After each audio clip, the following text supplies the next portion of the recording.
Who can share are the speaker and you? Just me, and I'll allow Angela to do it later on when we're set up to go. Okay. So these are security precautions. I don't know if you've all been reading about what's it called? Zoom. Yeah, people crashing into Zoom. Zoom bombing. It's called. Yeah, Zoom bombing. Yeah. Okay.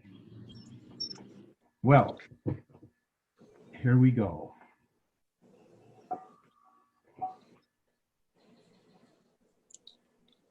Let's begin.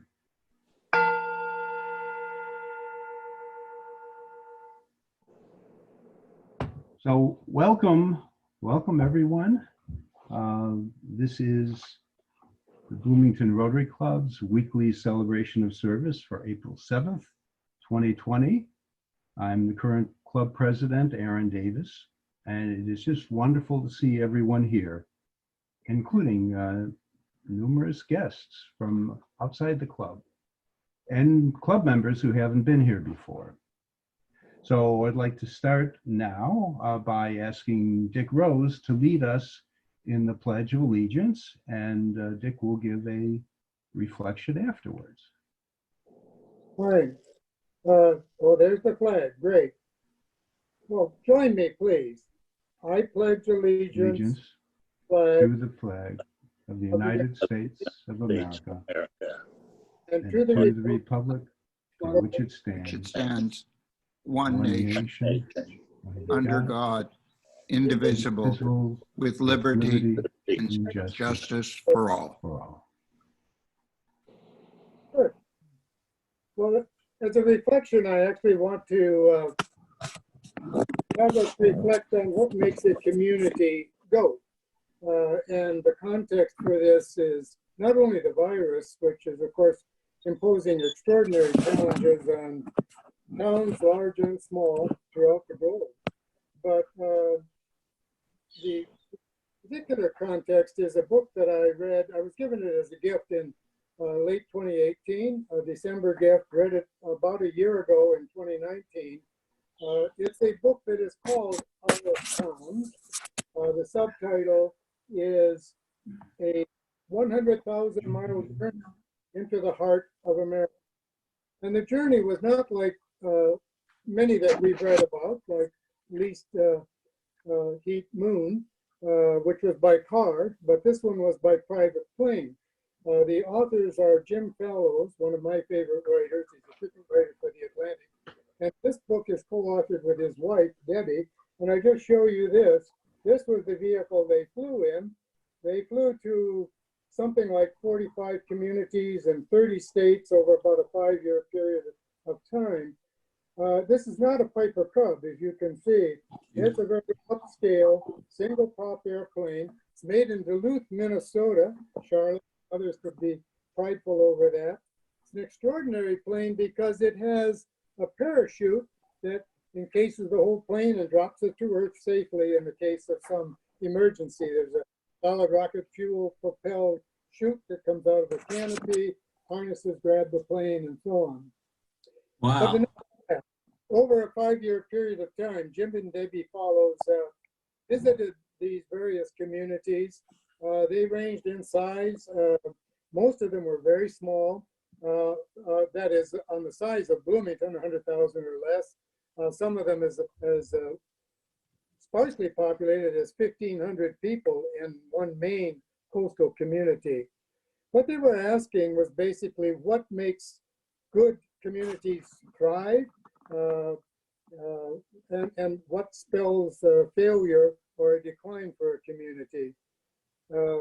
They quickly developed a routine. Jim would head for the local post office or the local newspaper office, try to get in contact with editors, local businessmen, and yes, service clubs occasionally.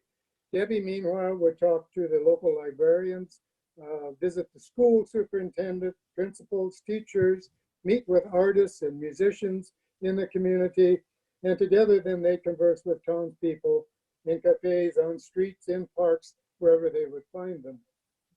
They visited each community 2 to 3 times, staying a few days each time, several different times of the year. So after this 5-year journey, how do the fellows actually describe a town that's doing well? They actually list a dozen plus one, a baker's dozen of characteristics. I'll only mention a couple of them.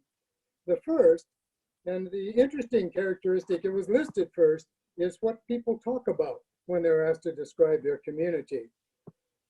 If they talk about national or global issues, the town is likely to be in decline. If, on the other hand, the residents talk about local issues that they can do something about, that community is cohesive and is probably on an upward swing. I'll just quote one sentence. The focus of discussion in successful towns was not on insoluble national divisions, but on practical local problems a community could address. So I imagine that if the fellows had brought their nice plane, this Cirrus plane, to the Monroe County Airport sometime during their 5-year journey and asked the mayor or downtown businessman or the Rotary Club what's on our mind, they would have heard a earful of local problems. Vendors at the farmer's market, construction of the 4th Street garage, the taxes imposed to pay for it, annexation efforts, what to do about the convention center, and on and on. All local issues and all, in their opinion, a good sign. The fellows also asked who makes the town go? Who are the town spokespeople, the big important people? If residents could quickly answer that, and with some agreement, the town was doing well. If it was a dying community, as one newspaper editor himself had to put it, he said, well, I'll think about that overnight and get back to you. That's a bad sign. But again, Bloomington students and residents could and would answer this question without delay. And some of our fellow Rotarians and those we honor with our annual awards would surely be among those named. Another characteristic of successful cities that they have downtowns. And of course, our city does, thanks to Bill Cook, Charlotte, and many others. And successful growing towns invest in the education of youth.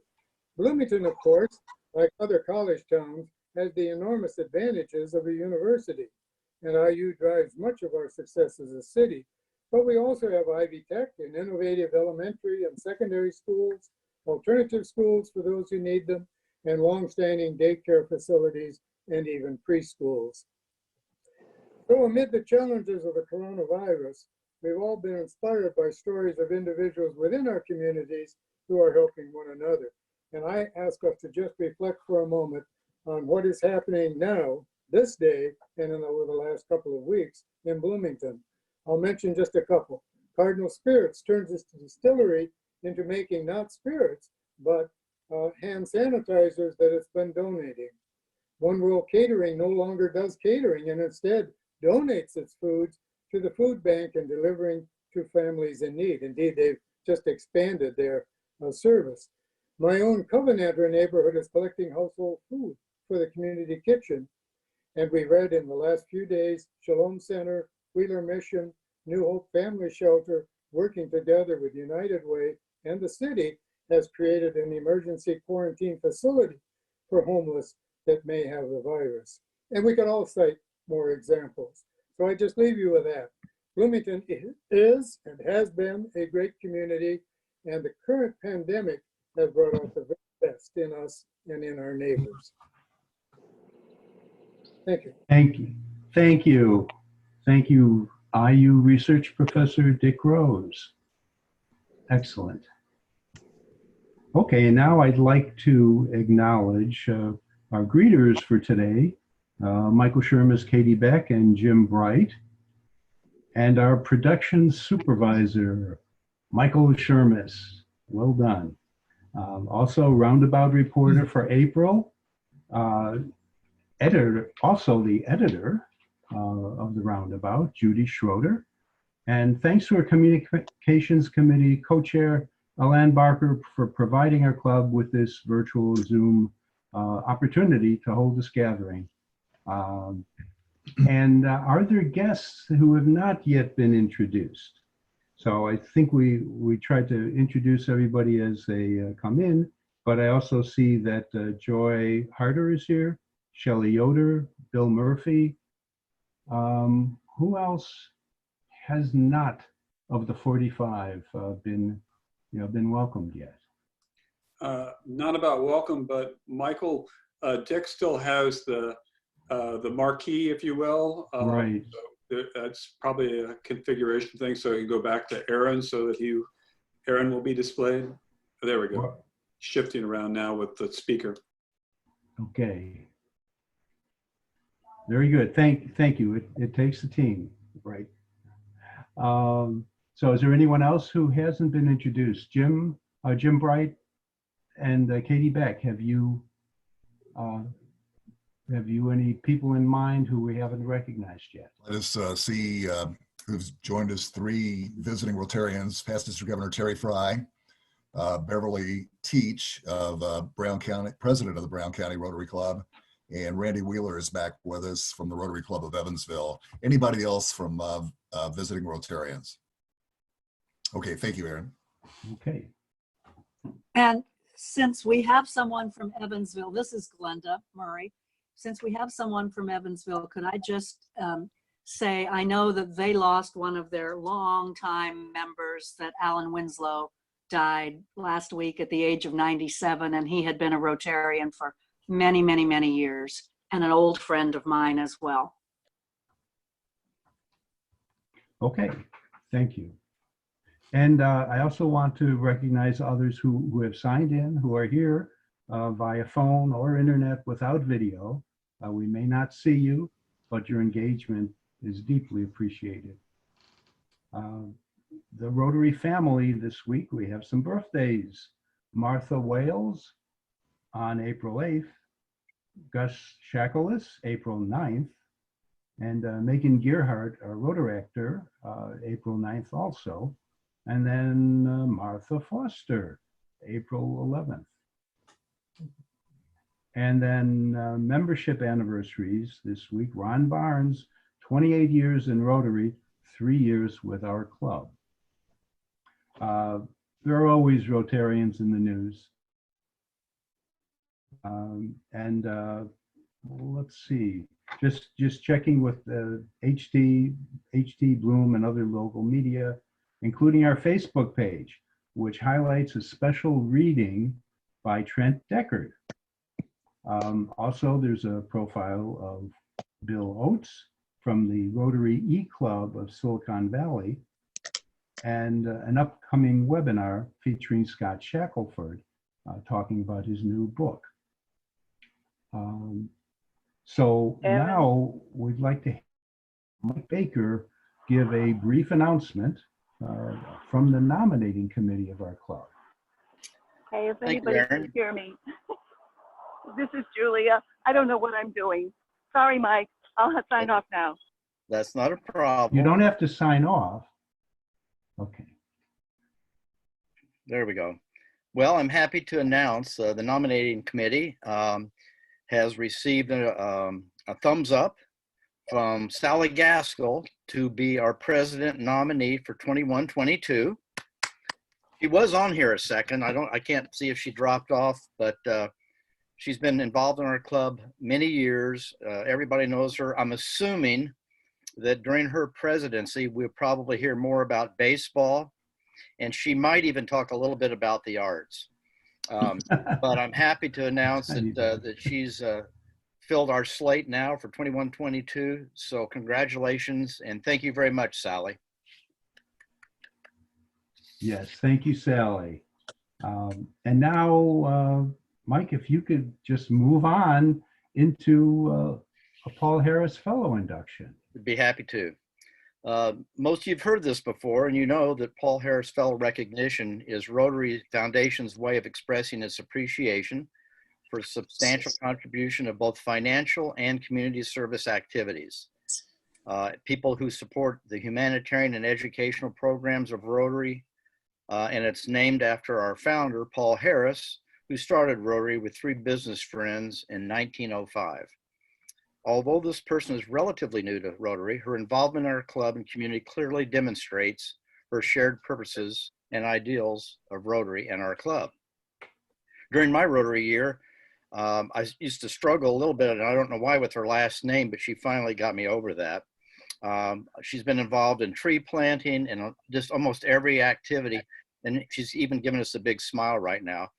But if I was at a podium, I'd say, Katie Cruikshank, would you please come on up, but just wave your hand, please. Katie has been involved since her first weeks in Rotary. She's been involved in doing all kinds of service activities for our club. She demonstrates that she's a perfect Rotarian. And as you know, a contribution to the Rotary Foundation and service in our community and club are investments in the ideal of goodwill, peace, and understanding. So today, our club has the honor of doing our first virtual Paul Harris Fellow, maybe the first virtual Paul Harris Fellow in the state, I'm not sure. But Jim will probably figure that out and let us know. Today, we do have the honor and pleasure of recognizing fellow Rotarian Katie Cruikshank, our first Zoom Paul Harris Fellow. Please accept our congratulations and sincere thanks. And would you all please join me in welcoming Katie? Thank you, thank you. And when we do meet in real time, we'll get to recognize you again publicly. And here we have the certificate.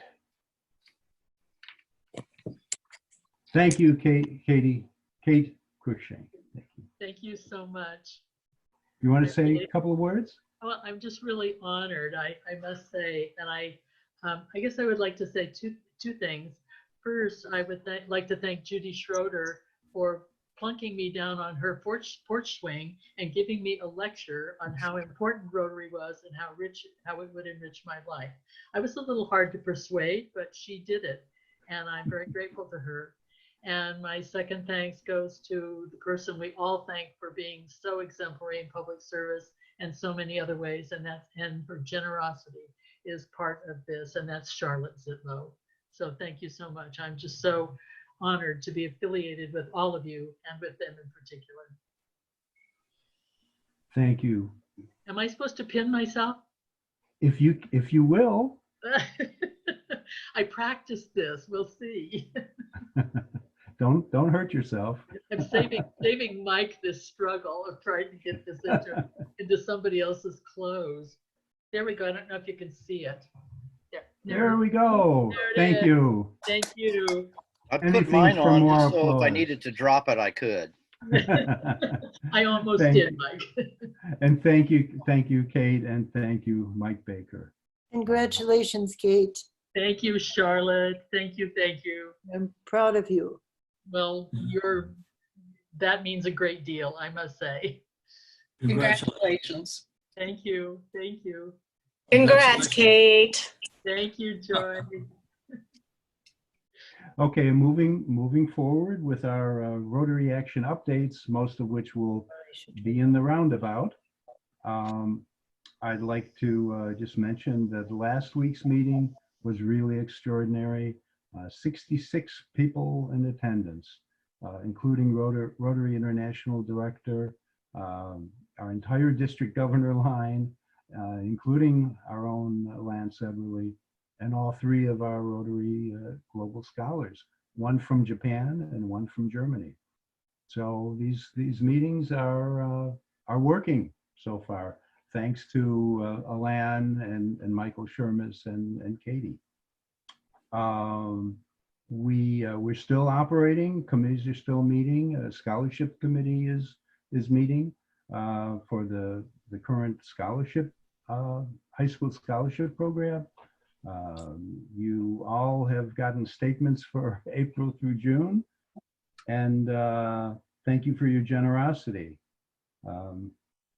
We're also on Thursday evening from 7 to 8:30, we'll have a Rotary Zoom Cafe again, where people can just drop in for however long they want and just chat, meet somebody, talk with a Rotarian that you maybe haven't gotten to know yet. And then, again, our praise for our first responders, hospital workers and police and food service workers, everybody who's doing the really hard work right now and taking some risks. So a lot of gratitude for them. Let's see, happy dollars. Does anyone have anything to be happy about today? I do. Yeah, speak out. Ashley. Hello. I would like to report that we had the first ever successful District 6580 speech contest over Zoom on Saturday. We had 7 contestants and it was a lot of fun and everybody did a great job.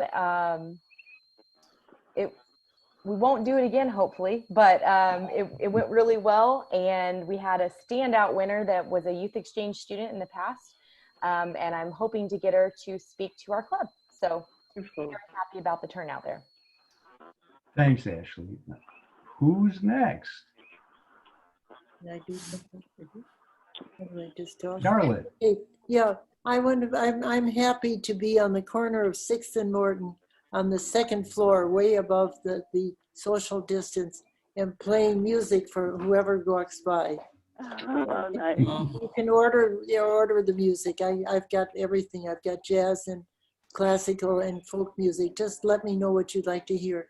But whether you want to or not, there's music coming out of my balcony to the 6th and Morton. All right, Charlotte. Thank you.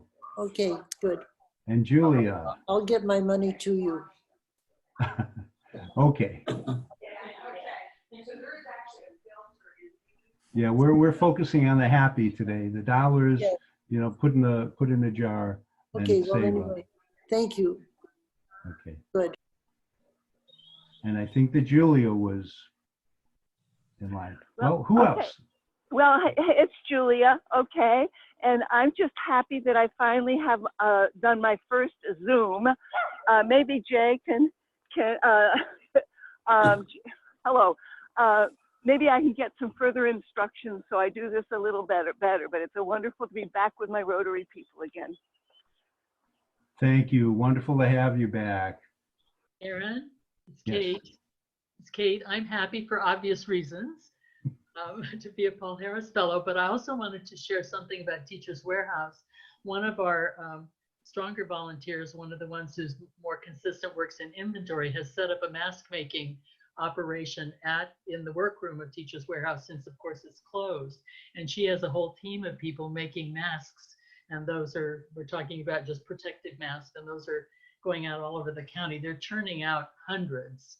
So I just wanted to let you know that Teachers Excellent. Warehouse, though it is closed, is still deep into service. Wonderful. That's I so have good. a happy dollar comment. Can you hear me? Yeah, Steve Engel, yes. My wife Becky has helped organize this mask making effort, enlisting around 140 quilters from Bloomington. I probably think same effort that Kate's talking about. She got them enlisted a couple of weeks ago, I think, starting out, and they're doing some great work and some much needed work for particularly for the health workers at the hospital and so on. I'm proud of her. It's a great effort. Okay, and I'm thankful for Ashley Sullivan, Yes. who is our president-elect and who did a great job, has done such a wonderful job, you know, with the four-way speech contest and so many other things. And July 7th, is that? You know, they're going to be our turnover. And the club is in such great shape with, you know, with Ashley and then, you know, after that, Sally. So I'm just delighted. So thank you, Ashley. I wanted to say I'm happy for, I think I mentioned it before, but I'm getting happier about Zoom virtual dinners with family. So using the free Zoom for at least a 40-minute virtual dinner with family. That is, I'm happy because it's expanding geographically. I'm now having virtual dinner with family members that are not in Bloomington. And so it's starting to spread across family members that are geographically distributed. And that makes me happy because we're having virtual dinners with people we couldn't have had dinners with before in the family. Excellent. Thank you, Dave Meyer. And Hal Turner. Yes, I'm happy because despite the coronavirus attack on the entire country, there have been 0 fatalities on Monroe County residents so far. And to try to keep that as low as possible, I'm offering face shields for anyone who would like them. These are plastic clear face shields that have a thin plastic band that fits around the head, very lightweight, and there's no cost involved. So if you have an organization you think can use those to help keep more people healthy, send me a note, halturner12@gmail.com, and I will begin production on those. Right now I'm doing 100 for one organization in Bloomington, and I welcome any inquiries from any organization. There's no cost. Thank you, Hal. Our early adopter of 3D printing really comes in handy. Thank you very much, Hal, for all your service work. Okay, and who is next? Okay, anyone else for Happy Dollars?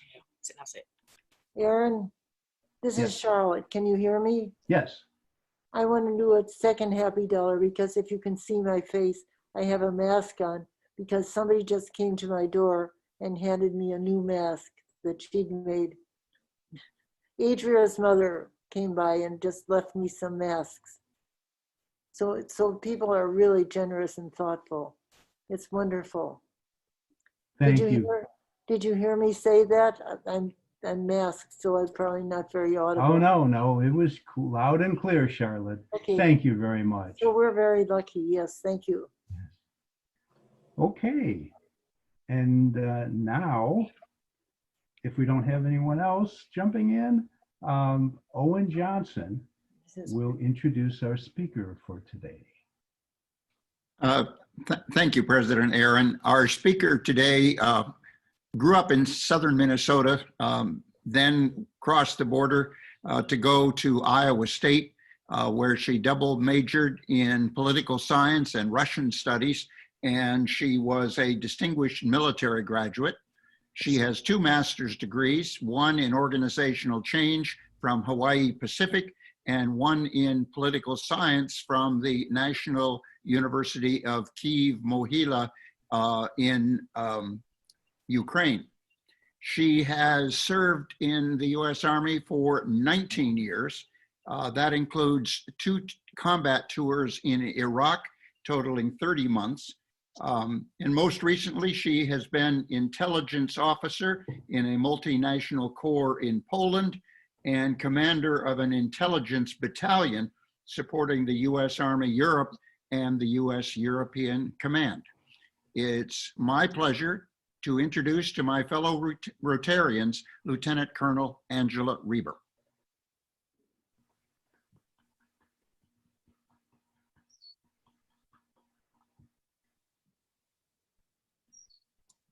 All right, can you all hear me?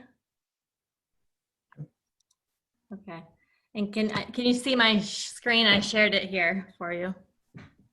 Yes, thank you. Okay, great. Well, I appreciate that, Owen, and all of you for this opportunity, though, for what you all just went through with your Happy Dollars. I don't know if I can top all the great work and the heroes that are here in Bloomington. You guys are doing outstanding work and really should be recognized. I appreciate that you recognize it amongst yourselves with everything that you are doing.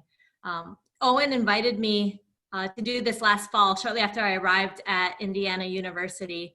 And I attended with him 2 of your events to get to know you and your wonderful organization and understand what you are doing for this community in beautiful Bloomington. So I applaud you on all of that work.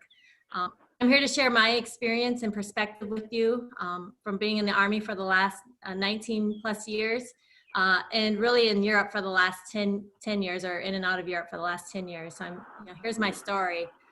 Several of you are probably wondering or asked why an Army War College fellow is at Indiana University. The War College, the Army in particular, but there's several war colleges, they're developing leaders for service at the strategic level. So I'm at that point in my life where I'm transitioning from that organizational, operational level to one of strategic leadership. And so this is a year that it was a new initiative between IU and the Army War College based on the Great Global and Language Program here at the Hamilton Luger School. And it's an opportunity to challenge my thinking, reflect, and study, but also to advance the knowledge of global application of land power, which is what the Army does, and influence within the region. I do want to give the disclaimer that the views expressed today are my own and do not necessarily reflect the U.S. Army, the Department of Defense, or the U.S. government in particular. But as I said, in that transition from the operational to the strategic way of thinking, I also know that our Army in this day and age is also working to remain ready. We're modernizing our military, and we're trying to stay competitive ahead of the challenging of the international order by really China and the world, and Russia and Europe particularly. And what we've seen is the U.S.-Russian relationship has moved from a balance of relations with cooperation in the 1990s and early 2000s to one of competition today. And we're trying to avoid conflict in the future that challenges America and NATO and our security, especially our economic and our political interests. And so I do want to be in a place in my career where I can positively engage and help in the outcome in the 20 years next that follow. As I was talking to some individuals previously, I've always been interested in traveling. And so here's a map of Europe with all the highlights that you would see in Europe. I did attend school with another state that starts with I at Iowa State University. And while I was there, I became quite interested in the Russian culture. I knew I wanted to be an intelligence officer. I followed my brothers who had previously joined the Army, and I enrolled into ROTC. And so the first decade of my adult life in the Army, I briefly visited Russia and also Belarus, Minsk, Belarus. But shortly after I joined the Army, I was focused and deployed to Iraq. And so I spent several years in Iraq from 2003 to 2009. And then again, focused in the Middle East in 2012 and 2015.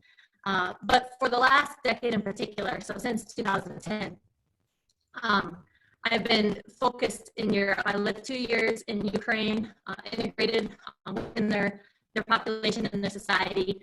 And then I transitioned to Poland for 2 years, and then to Germany for 2 years. And so I traveled during that time also through all of Europe, visiting well over 40 countries, including the Caucasus and Central Asia, or the former Soviet countries. And I was coordinating with our NATO allies and partners and focusing on the East European integration into Europe and helping to counter the Russian competition that we saw forming. Fortunately, that time though was flanked by my year in the Midwest. So I grew up first several, 20 years of my life living on my dad's family farm in Southwest Minnesota. And then when this opportunity came open last year, my husband and I were very happy to take advantage of it, living here in Bloomington, Indiana, and having the opportunity to come back to the Midwest and really get to understand again what the individuals who live here in the Midwest really are looking for and need as part of our efforts in the Army. When I look back at my history and where I set out to, I remember distinctly one day in 1999, my uncle asking me why I was studying Russian and why I was going to travel to Russia, because he had asked me in particular, wasn't the Cold War over? And for me at that young age, I felt, well, that's exactly why I'm going, because there's so much that we can gain from this relationship. But little did I know that 20 years later, we would be in this, what we call strategic competition. Even though we've seen it developing over the last 10 or 15 years, but the question is, what will come in the next 10 years? From where, I've been focused, what we see is Moscow sees international relations as geopolitical competition between the great powers. And fortunately for us, we have, our great alliances that we rely on and partner with. And Moscow considers it necessary to expand its sphere of influence. In particular, they see their national interests are paramount with their regime's effectiveness and also the indispensability of the regime. And so they strive to maintain their influence within the regional order of East Europe in particular. And they try to assert their control over Georgia, what we've seen in Ukraine, and I think in the future, Belarus, as Belarus tries to really hold its sovereignty as a nation. I'll have a slide in here where I show what we've done partnering with NATO in Europe. We continue to position our forces in Poland and the Baltic countries of Lithuania, Latvia, and Estonia. But as we do that, Belarus seems, is squeezed by Russia. And so the question really is, are we able to stop or change Russia's behavior? And if so, how? And are current military efforts deterrent effective in that pursuit? As I said, I was commissioned in May of 2001. And so we all know where we were in September 9/11, on that day. And I found myself in September of 2001 at the U.S. Army's Military Intelligence Officers School shortly after I was commissioned. And at that time, we were still focused on learning about the Russian ground border battle. But while I was there, we quickly transitioned to the new threat that came. But shortly after I arrived, my first duty station was in Hawaii, which was a beautiful place to be located when you were 20-some years old. But then I had orders to go to Iraq, and I was on the advance party of the infantry brigade that I was assigned to at that time. And so I flew into Kirkuk with just 5 other people, and we were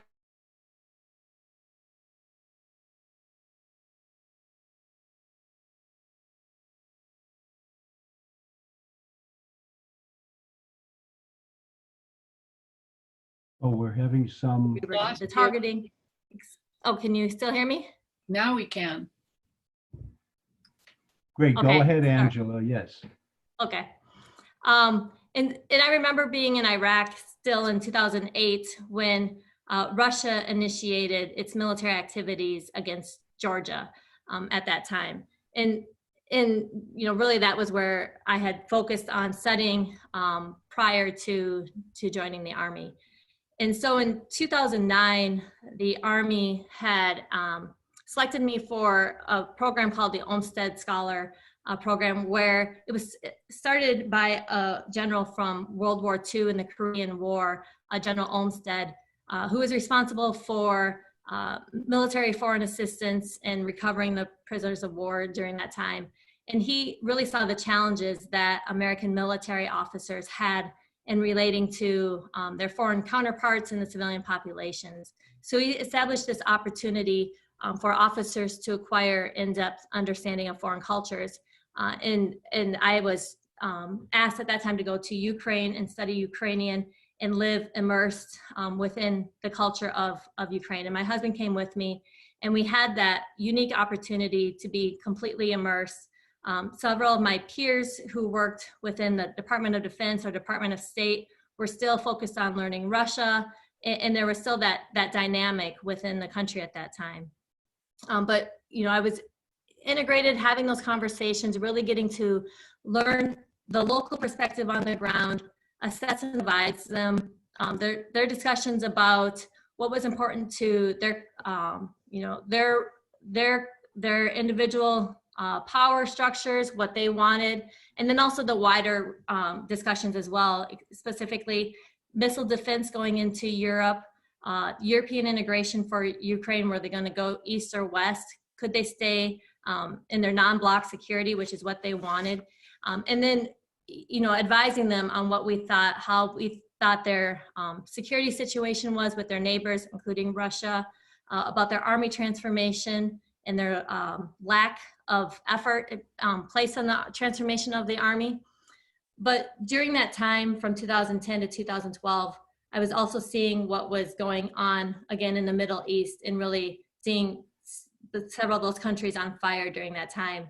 And so in 2012, the Army had me, I went back to the States, and I was focused in an intelligence element that we were supporting all of U.S. Central Command. So focused on the rise of the insurgency again in Iraq, and U.S. forces going back into Iraq in 2014 and trying to counter Iran in the resurgence we saw with the Iranian power in that area.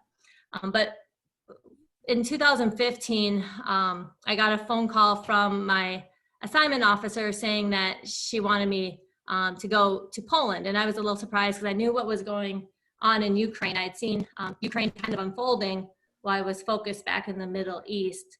And so as I, asked her, well, where in Poland am I supposed to go? And she named the town, and she's like, I can't name it, but I'll spell it. And so she spelled it was Szczecin, Sczezecin. And so I had never really heard of that town before, but as she gave me a point of contact, and so I flew just a few weeks later to find some housing for my family. And when I had arrived in Berlin to take the train over the border, and a gentleman said he didn't understand when I was saying Szczecin, but when he looked at me and said, you mean Stettin, it finally made sense to me on, Stettin was, that city that was actually the port city of Berlin. It was destroyed by the Allies in World War II. And when the Allies or the victors shifted the borders, it became part of Poland. And so it's a beautiful city that's right on the Baltic Sea of Poland. And in Poland, there is a multinational corps headquarters that I was assigned to.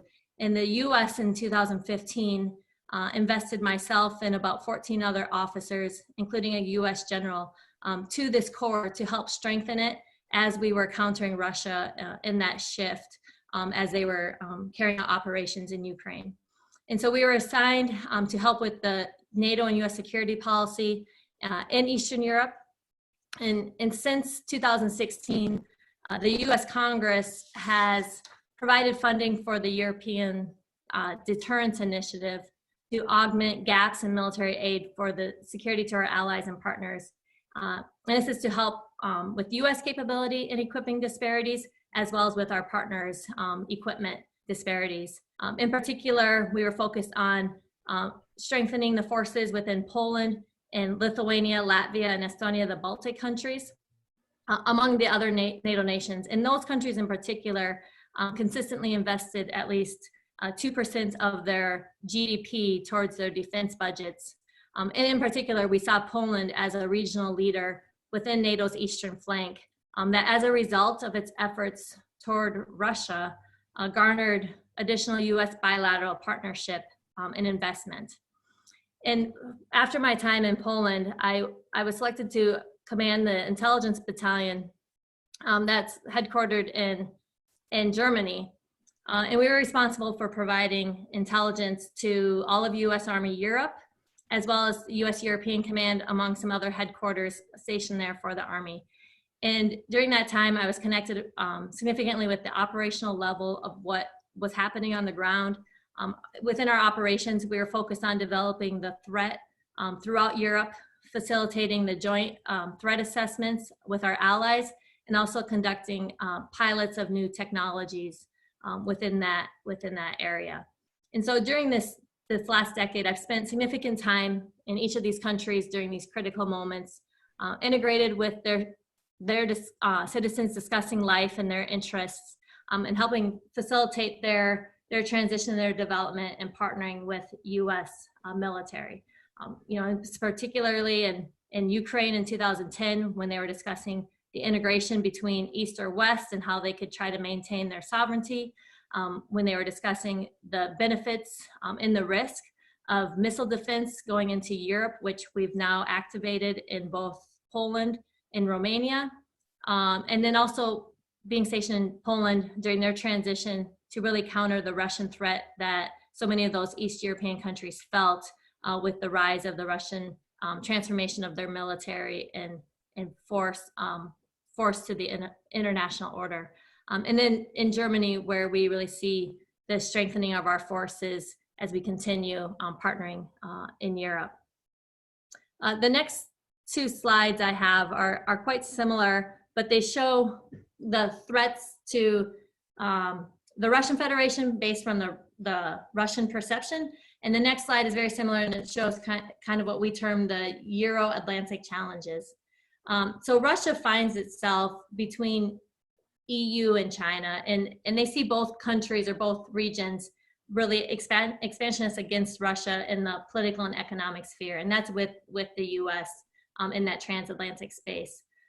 Russians' foreign and security policies are driven by the interests that the Kremlin sees in its threat perception, and particularly they want to halt NATO enlargement, and they want to restrict the exposure of the Russian society to the democratic political culture, and limit the activities of civil movements in the media, which is critical of the Russian regime. And so the additional threat that they see is the West's accompanying efforts to diminish Europe's reliance on the Russian energy markets, the prevention of Russia's military technical advance, and also undermining the Kremlin's regional and global leadership.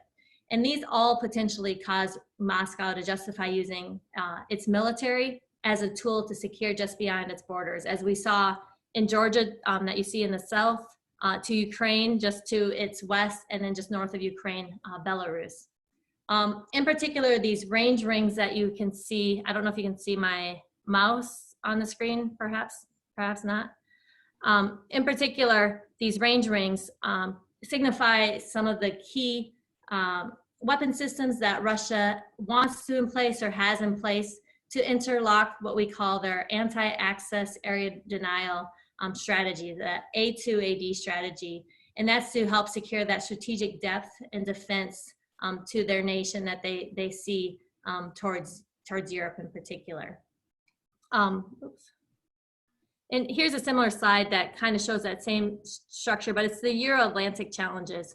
So while I was in Poland and Germany in particular, we saw the increase of the migration throughout Europe that really came from the Middle East as a result of the situation in Syria and other countries.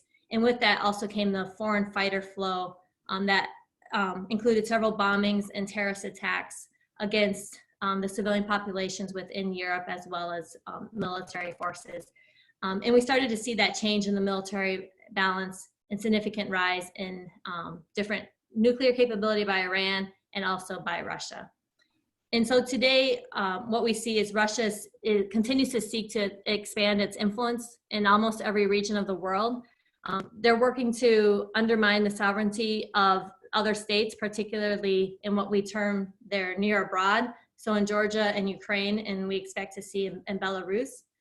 They're working to weaken NATO and the EU, confront the policies of those organizations, and sow discord amongst the allies, as well as the US, to replace the international system, and then also to develop offensive capabilities of its armed forces and intelligence services.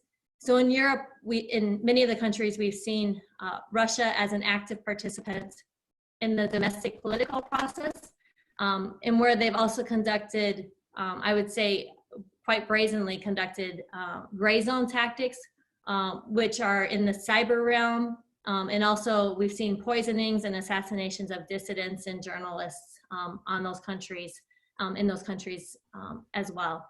They remain in competition with the EU, and particularly they have developed ties with Serbia to try to counter the additional expansion of NATO with Montenegro and North Macedonia, which just became a NATO member. But they really have focused on those former Commonwealth of Independent States to maintain their area of influence. And that includes Ukraine, trying to put pressure on Ukraine, but we don't see any indications that Moscow will withdraw their forces of the Donbas region, or especially Crimea. In Moldova, just to the west of Ukraine, they have the area of the Transnistrian conflict remains, and that's an opportunity for Russia to maintain their long-term interests there. And then also in Georgia, where they continue to sustain constant tension in those occupied regions of Abkhazia and South Ossetia. And it's beneficial for Russia to maintain that status quo in order to maintain leverage and prevent those areas from turning more towards Europe and towards the West. But they've also continued to consolidate their economic and security interests in the Arctic, for example. With the strategic shipping lanes, they want to ensure their long-term military dominance in that region. And then they've continued to expand their influence in the Middle East, North Africa, and South America as well. We saw in the Middle East, for example, they refused to blame Iran for the attacks on the Saudi Arabian oil infrastructure, but yet they offered to sell Riyadh air defense systems. And they did similar techniques in Turkey in the situation of the power vacuum when US forces withdrew there. And then we continue to see them provide military specialists in private military companies as security providers in both Central or in Africa as well as South America. This is a slide that just shows several of the initiatives that we worked with NATO to increase our forces in Europe, also just our presence. So with the initiating of the ballistic missile defense, increase of air policing, and other strategies that we've done to implement to work to counter Russia. And then really the question is, where does Belarus mean for Russia, and can our deterrence measures be effective in preventing Russia from doing military activities there? Moscow has failed the last 5 years to really gain that additional strategic success that they need in Belarus to interlock their A2AD strategy, that anti-access area denial strategy. And Russia would like to gain that in order to have the influence that they want. And so preventing Russia from gaining a further position in Europe, especially unrestrained access, is paramount. So really the experience, that I had, I've really seen that the US does have a vested interest in peace in Europe. In particular, our army and defense sector will see no growth in the years to come, but we need to remain nimble. And we should be committed with NATO to arms control in response to Russia. We need to rely on our allies. They do fill key critical gaps and are valuable, especially with the immeasurable benefit, which includes the sharing of intelligence, the information and technology that we work with them, and several other perspectives in cooperation in coordinating our efforts.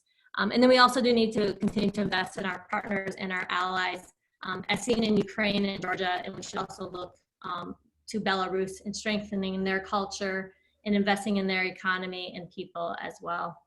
I think we're unable to predict if Russia will abandon or modify its approach, but I do think as the US, we need to maintain our initiative in deterring offensively, and that means through diplomatic and non-military means, in trying to refuse Russia the strategic objective. And we've seen this demonstrated in Ukraine, and I think furthering it with the geostrategic success is important as we continue to weigh the risk versus the gain in Europe. And so, pending your questions, that's kind of the background I have on my experience. Thank you, Angela, for a wonderful security briefing. Would you be able to stay after we close the meeting, because we only have a couple more minutes left to answer questions? Yes, I would be. Okay, well, that's wonderful. I don't know if you've heard the applause, but this was just wonderful. We'll hold off on questions until afterwards. Now, yeah, we have the option to continue the recording or to stop recording before the question and answer. Do you have a preference? No, I don't have a preference. Okay. So what I'd like to do is, sort of take 2 minutes to wrap up the meeting and then move into the after program discussion. But thank you immensely for this presentation.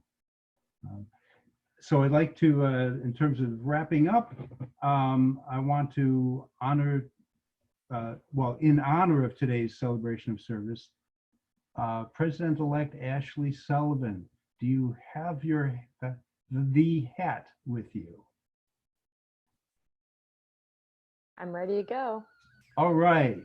So please go ahead and make the drawing of one organization, a new organization, to receive a donation as part of our quarterly contribution to a local charity. Drum roll, please. And it is Centerstone. Centerstone. Wonderful. Okay, so Centerstone will be receiving the quarterly contribution starting today and throughout the quarter. Thanks, Ashley. Thought of the week. Well, our next celebration of service will be April 7th on Zoom again. Our speaker will be Penny Caudill of the Monroe County Health Department, speaking about current coronavirus concerns in Monroe County. April 14th. But oh, go ahead, please. you said April 7th. It'll be April 14th. Yeah, my programming is disrupted. The 14th. And thank you, Michael, for arranging that speaker. I think it will be of interest to all of us. Okay, the thought of the week is from Muhammad Ali. Don't quit. Suffer now and live the rest of your life as a champion. Now I'd like to share the four-way test of the things we think, say, or do. Is it the truth? Second, is it fair to all concerned? Third, will it build goodwill and better friendships? Fourth, will it be beneficial to all concerned? And fifth, is it fun?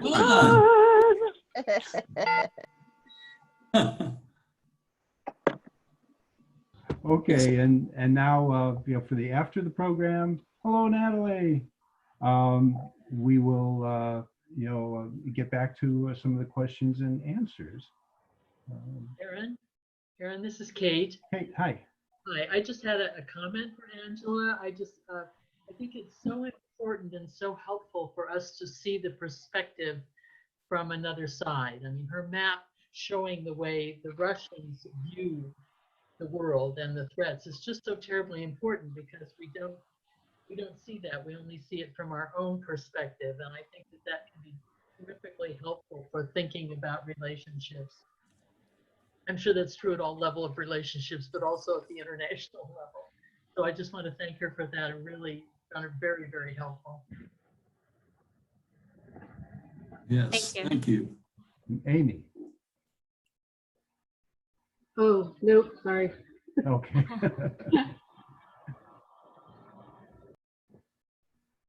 So who else would like to speak up with a question or comment?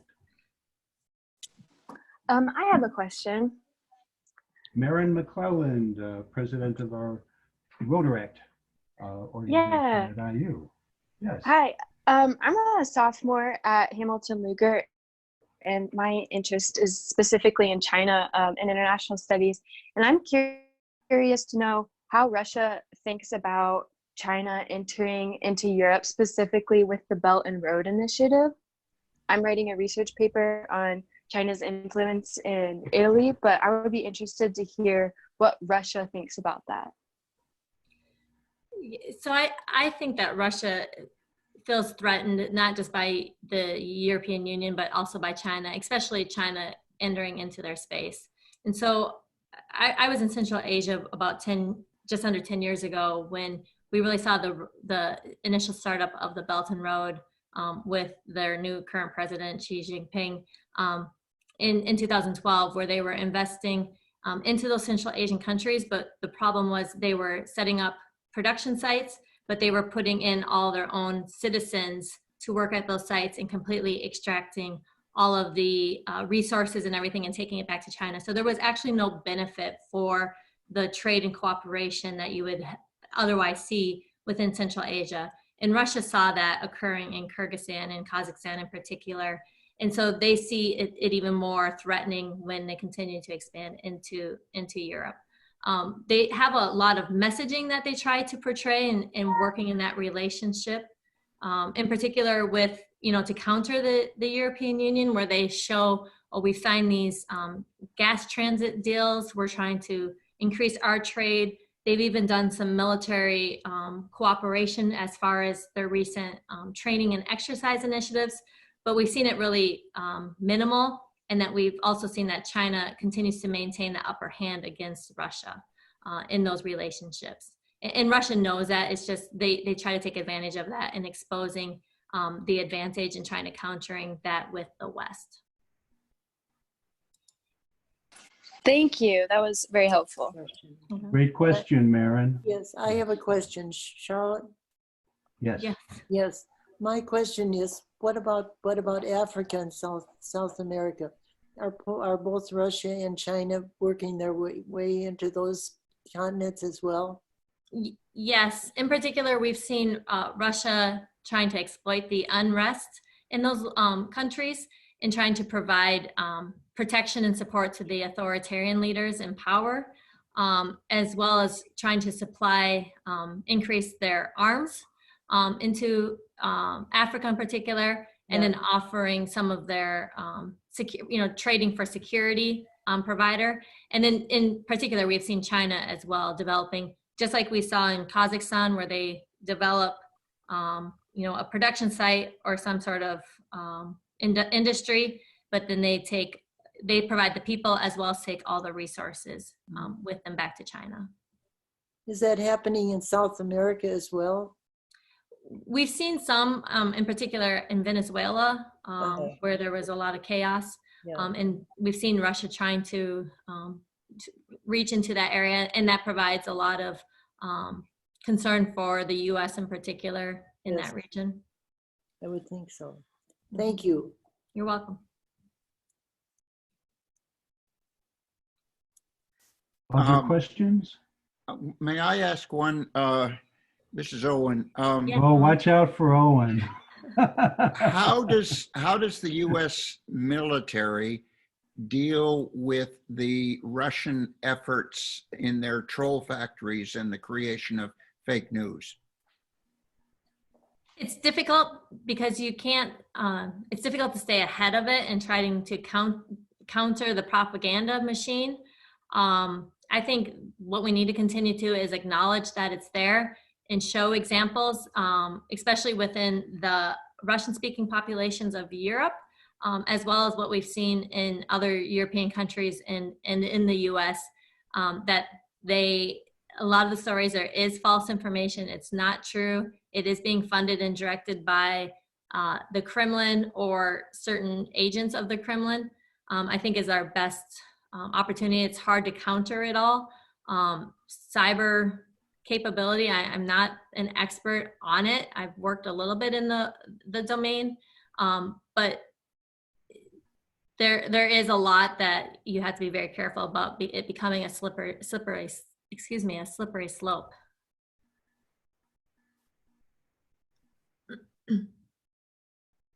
It looks like Charlotte's talking, but I can't hear her.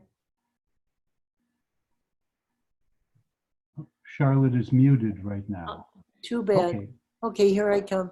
I just wanted to say I find it reassuring to know that the U.S. Army is training people as well as they're training you. I think that's very comforting, frankly. Amen. Yeah, and I do want to, say that I am very fortunate that the Army in particular, they do invest in us at each level of my development, prior to taking command, prior to transitioning to any significant assignment. They do invest in our development. They challenge us in several ways. And I think it is a testament to what they are dedicated into our leadership in leading the enterprise overall with the Army. Yes. Thank you so much. Thank you. Angela, would you say that the military in general has more of an effort, more of a priority for helping to educate the public? Is that something that's a thing now? Yeah, I think we obviously can do better, and we should do better. In particular, that's why they send us out. So of the War College population, for example, this year, and each year, they have about just under 400 colonels, lieutenant colonels that go to the War College in particular. And of that, 70 of us they selected and they send out into these other fellowship assignments.